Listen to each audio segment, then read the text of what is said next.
The Nixon Presidential Library and Museum presents a selection from the White House tapes, Conversation 892-9, which took place on April 10th, 1973. You certainly have a better feeling for the PRC, China, and so forth, its future and so forth. Do you think we are pursuing the correct policy? What do you anticipate for the future there? How do you see that? I have always said, it was not that America had wanted to join issue with them, because you've got no real issues that the Straits of Hormuz. There was an unnatural boundary. I think if Joe and I plus Mao lived long enough to set this line, this line will well be set for a decade plus, namely friends with all the West, borrowing, buying technology, not from anyone, so that it can be switched off and in fact where they started, as they were with Russians in the late 50s.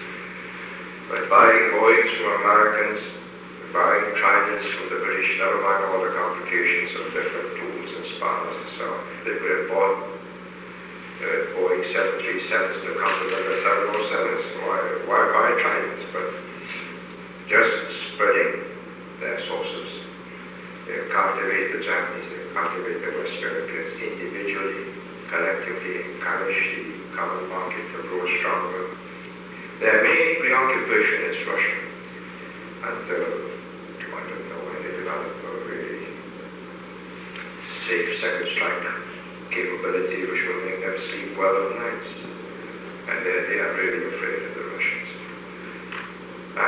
Deep down in every Chinaman's heart, or his subconscious, he can berate the Americans as imperialist aggressors and so on, but he knows that the Americans are people with a conscience.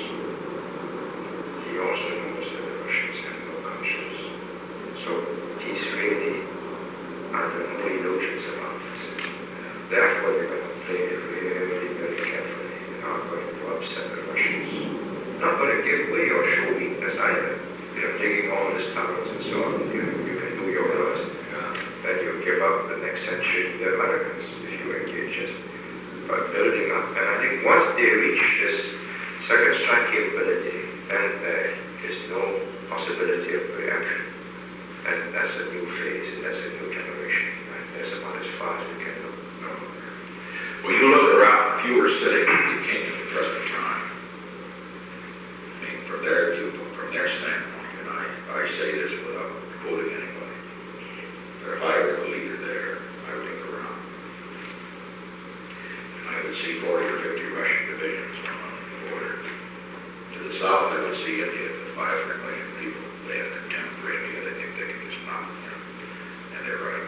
They're right in terms of what they could do to the military. But nevertheless, India, in their eyes, rapidly becoming a Soviet satellite. Because Indian arms are there. And that's why India and Pakistan get worried so much. They look further around. Southeast Asia is a mess.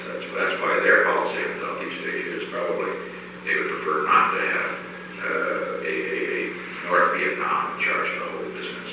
They would prefer to have, in fact, they talk to us in terms of war to the Chinese states, right? As the Chinese do.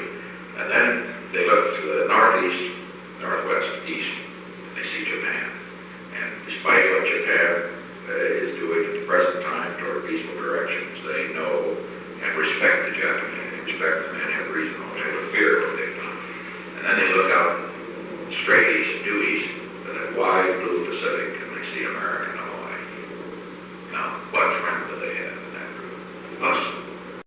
For more information, please visit www.nixonlibrary.gov.